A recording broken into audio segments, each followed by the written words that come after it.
Happy Tuesday, Striver. What do you do when everyone else is freaking out? People are worried about what's happening in culture. People are freaking out at home, at school, at work. What do you do? Such a critical conversation in personal development, isn't it? Because isn't it true there's always going to be chaos and worry?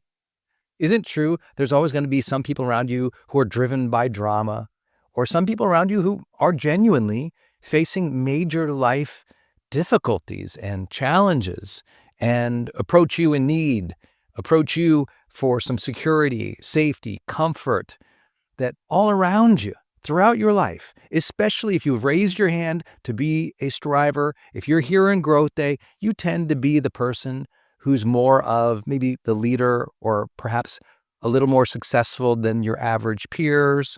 You tend to be the person who at least wants to be that, who's driven, who wants to change their lives. And when you're on that path of learning, of being open-minded, of development, you usually have the humility and the compassion that people come to you.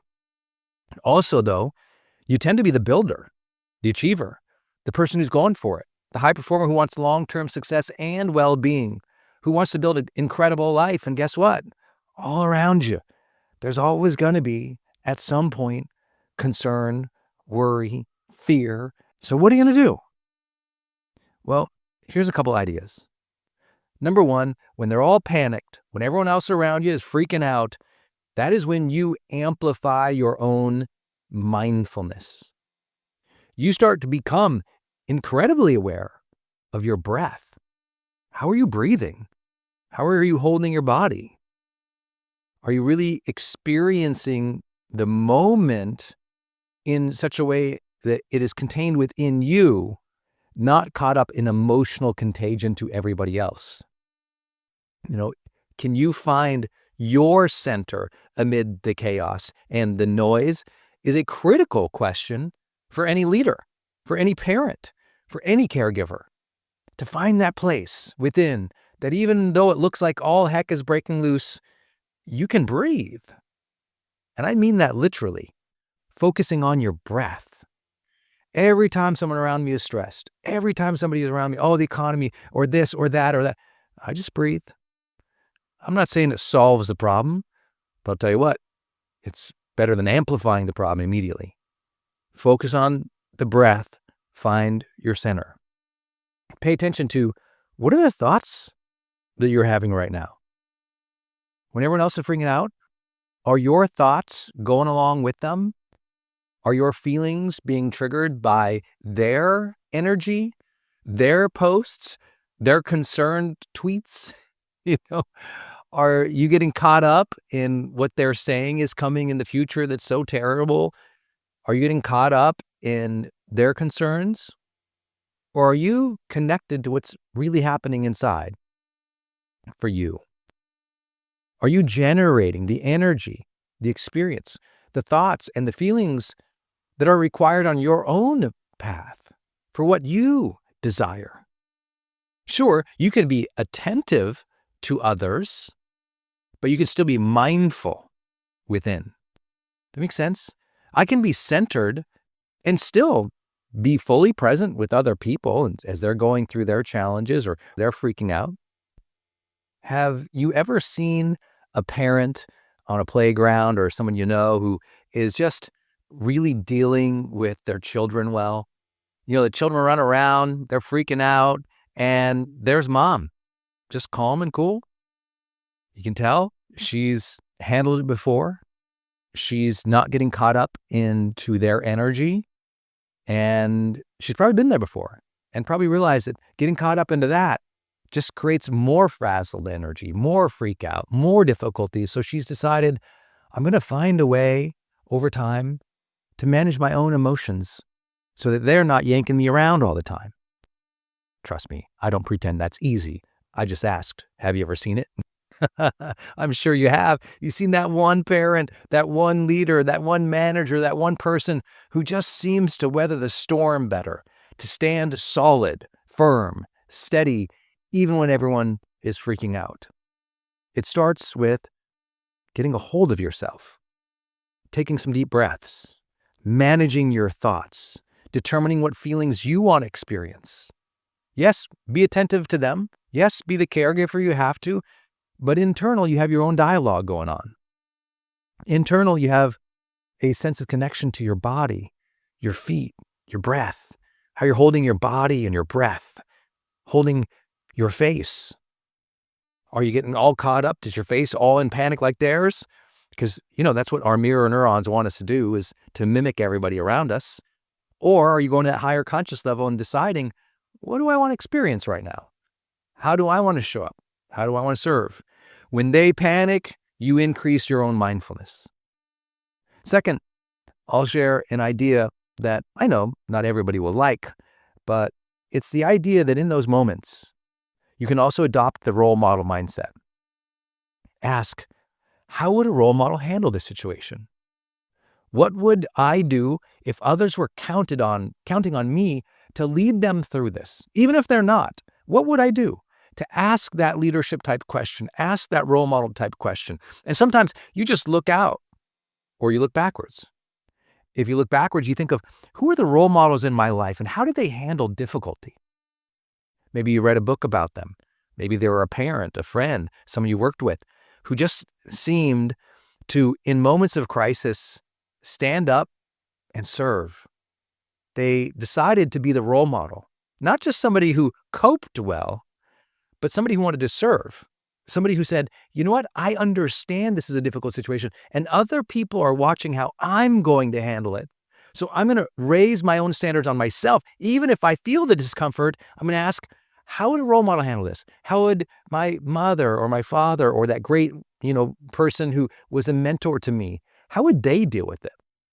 If you didn't have great examples, think about yourself in the future. How would your future self want you to handle this?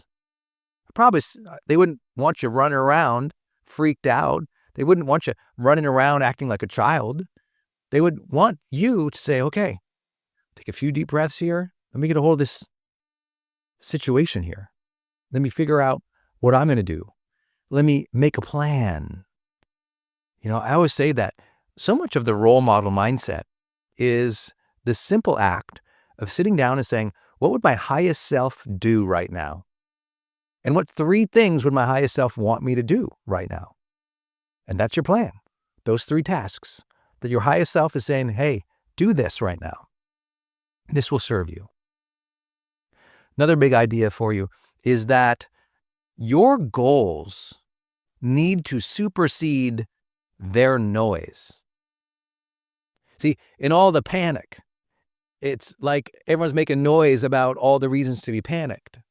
And you have to not be drawn into that, but rather say, what is my goal?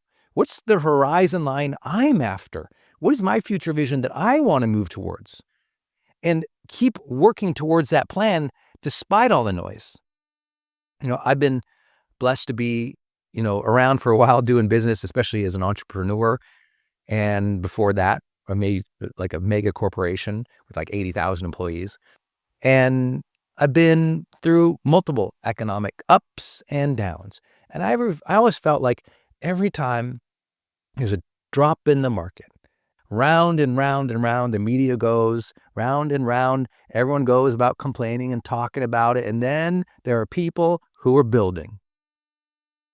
Hearing the noise, being aware of it, and still heads down. Because some of that, you just don't get to change.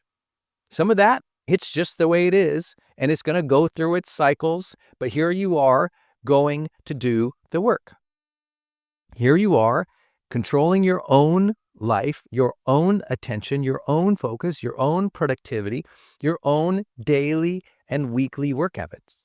Hey, listen, economy up or down, you still got to set your Friday finishers. You got to type in Friday finishers and say, these are the 5 things I'm going to finish by end of day Friday. Whatever the economy is, you still got to figure out what you're going to do by the end of the week, don't you? Whatever the economy or whatever the world or whatever the panic is, you still got to look at your goals today, check those things off, move ahead, do your thing, your goals. Again, I'm not saying you can't be attentive to those. Not saying you don't be aware to those. Not saying that entrepreneurs sometimes have to pivot or shift or change, but we're still moving ahead, still building the dream. Sometimes that building takes a different shape. Sometimes how we do it or at the pace that we do it might be affected by other things. But over the long term, listen, what you can do in a decade will always stun you if you decide to make self-improvement a way of life and show up every day. It will always stun you. 1 month, 2 months, maybe not. 6 months, I don't know. Oh, you can blame the economic cycle for 1 or 2 or 3 quarters, or oh my gosh, this 3 years of this or that. But 10? Telling you what, 10 years, you can build an extraordinary dream. In fact, most great companies, before they were quote unquote unicorns, was in that 10-year range. That 8 to 10-year magic, they call it. Something just happens. Well, yeah, 8 years, heads down, focused, building, doing the work. Let the results, the outcomes happen. You build. You show up.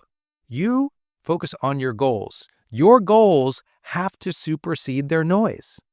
And here's a simple test. I mean, it's very simple. Are you going into growth day and writing out your goals? How often? Once a day? Once a week? Once in a while? Or are you using another tool? Like, we got to architect our days and our weeks if we want to architect our future. And I think right now, what you see a lot of people doing is contributing to the noise and the panic and not managing their days, their focus. Listen, obviously, I'm somebody who loves growth day. Spend all my time building it, supporting it, working it for you all. But if it's not your thing and you just need to write down your goals on a piece of paper and stick them to your forehead for the day, then do that. If you need to make some Post-it notes, put all of your computer monitor, do that. Whatever that is, do that on a consistent basis and double down on that organization, that daily focus when everyone else is in chaos. So one day you'll look up, you came out of the storm. You're on the beach, you're climbing the mountain, and they're still out in the storm, directionless, because you planned your way through and you'll get ahead. Either we don't pick up on the cues that there's always going to be chaos and panic and people freaking out, and we just keep pulled along in the emotional contagion of it all, and we keep falling victim and prey to news cycles and timing of the earth, or at some point we say, I'm going to captain my own ship here. I'm going to rise to another level of consciousness. I'll be aware of it. I'll be attentive to it, but I'm going to work myself through. I'm going to stay mindful and intentional despite it all, because that is what doing the work is about in personal development. And you get to do that every single morning, every single week, because as you know, every day is a great day to grow. All right, if you love this Daily Fire today, quick reminder, comment on it down below. What did you learn? What do you think? What do you have to share? This is about social learning in Growth Day. We learn from each other. We have that humility to learn from each other, but we also have that service leadership mindset where we want to share our life lessons with one another. So what have you learned about this topic? Put it in the comments down below and then get your growth streak.